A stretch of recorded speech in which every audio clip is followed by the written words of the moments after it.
We now know where Uber's mysterious rider safety fee has come from and what it's going towards, and we have San Francisco to thank for it. Xbox, Twitter, Uber, Postmates, Netflix, MoviePass, Google, eBay, DoorDash, Apple, Amazon, Airbnb, The Apptrepreneur.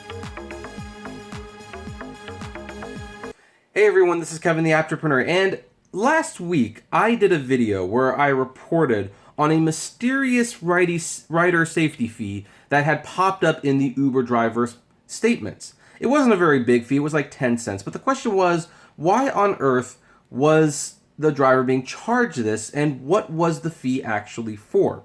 Well, thanks to the San Francisco Chronicle, we have at least one of those answers. The other answer, I'm not entirely certain of. Anyway, wheelchair users may soon have more chances to hail Lyft Uber rides. So here's the story. As Lyft and Uber became part of the nation's transportation systems, people who use non-folding wheelchairs felt left on the sidelines because the cars couldn't accommodate them. And it's true. I mean, here's the thing. I have actually, on the issues of this, I have actually defended Uber and Lyft on this one the most because, you know, technically we are independent contractors. A lot of people don't have wheelchair accessible vehicles, and yeah, they could alter their cars to be wheelchair accessible.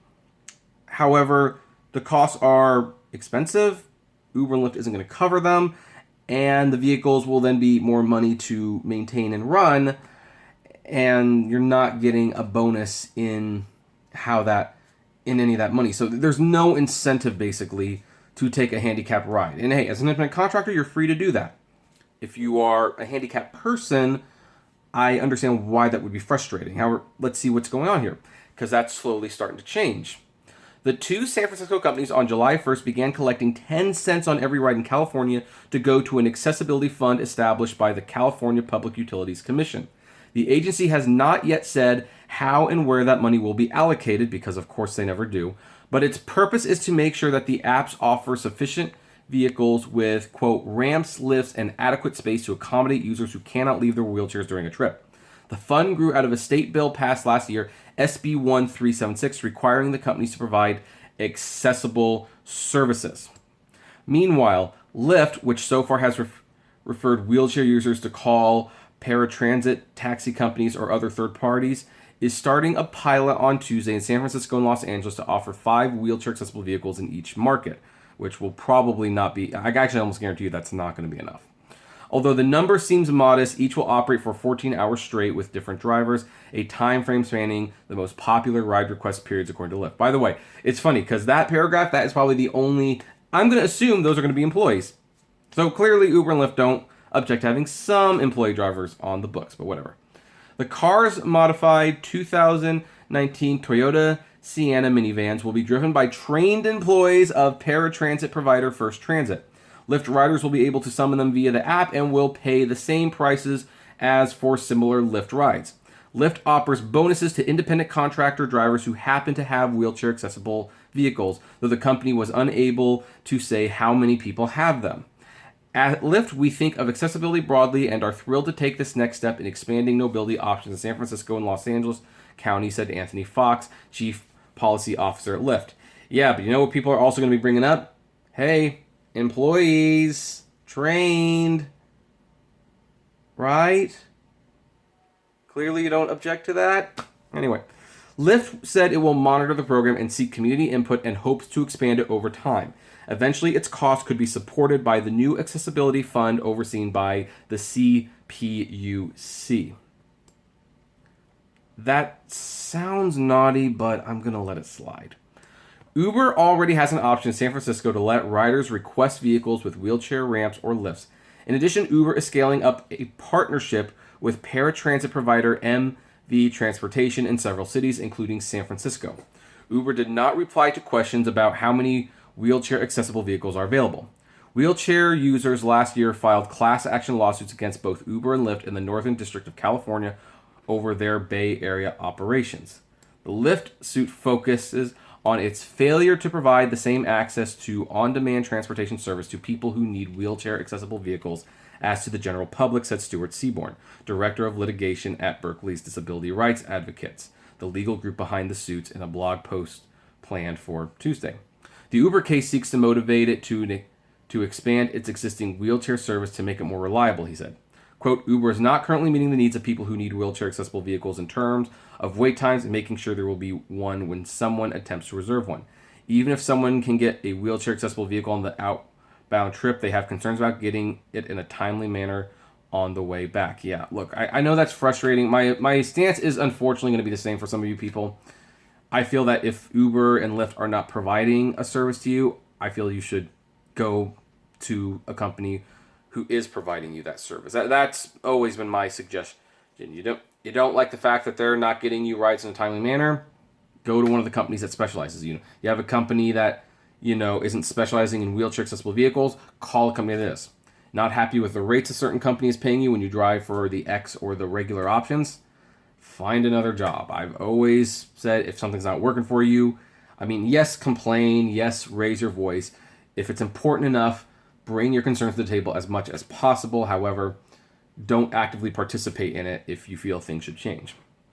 In both cases, the group's clients are not seeking monetary damages, which is good, by the way.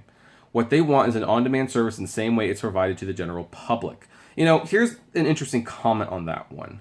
Because I get this comment all the time. Well, why don't you make your own app? And granted, making your own app is a little expensive. However, there is clearly a need for an on-demand rideshare service that specializes to handicapped individuals.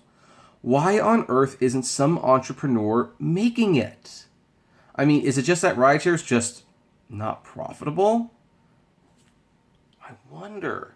Because that seems like a golden opportunity right there. Yeah, there's obviously a lot of people who are handicapped and need a specialty service for on-demand rideshare that Uber and Lyft are not providing. Swoop in and do something about it. Disability rights advocates would welcome the chance to work with Lyft and Uber to make sure their programs are actually meeting the needs of the community, he said. So anyway, that explains the fee. Now, that doesn't end the conversation. Like I said, it answers one question I had, which is, what is the fee? Turns out it's to help support to fund this program, which, I'm okay with, I guess, at the end of the day. I think there should be another company that's building a service. I think that if Uber and Lyft are providing service, people with wheelchairs should, again, find someone else to do their business with. However, whatever. This is not the worst tax I've ever heard, and it's only 10 cents. Here's the big question I have. Why are the drivers paying this 10 cents fee? Why is it the drivers that pay the fee for a service they're probably not going to use and they have no interest in funding? Now, you might say, well, why should the passengers pay it? Because not all the passengers need a handicapped vehicle, and yeah, fair. But the thing is, I think Uber and Lyft should be paying this fee. And it's pretty clear that they don't want to, though. And why would they? They both lose billions of dollars a year. So this is one more thing they don't want to worry about. So they had to pass that cost on to someone. And you know what? It should be the passengers. It should absolutely be the passengers. There's no reason to burden the drivers on this one. None whatsoever. The drivers didn't ask for this. Granted, but the passengers were. Potential customers and passengers were asking for this service to be reality. It's now a reality, and there's a fine. But now the people who are asking for it, they're not paying for it. The people who didn't ask for it, they are paying for it. That seems wrong. And by the way, while I was in Sacramento, I'm pretty late in talking about this, by the way. It was brought up what this was to me. And someone actually told me that it's so successful because, of course, it's successful. There's how many rides in San Francisco alone? You collect a dime off each one. I did the visualization. Look, they add up fast. It's so successful, they actually are trying to get the fee raised to 50 cents a ride. And it's hey, right now the drivers might not be complaining because even though it's adding up, it's only 10 cents a ride. But what happens when it gets to 50 cents a ride? Now you've done 2 rides, there's been $1 taken out of the driver's pocket. And who knows how high it can raise. That's actually kind of an interesting situation because Uber and Facebook could go up and say, hey, we're making a lot of money, not enough to make this widespread. You want it to be widespread, it needs to be this much. And since they're passing that cost to the driver and not the passenger, hey, who cares? The drivers are stupid, right? They'll drive for anything. I mean, we were just at a rally in Sacramento, and you had all these reasons people wanted AB5 to not pass, except nobody bothered to bring up that, hey, they were getting kind of screwed on the payment.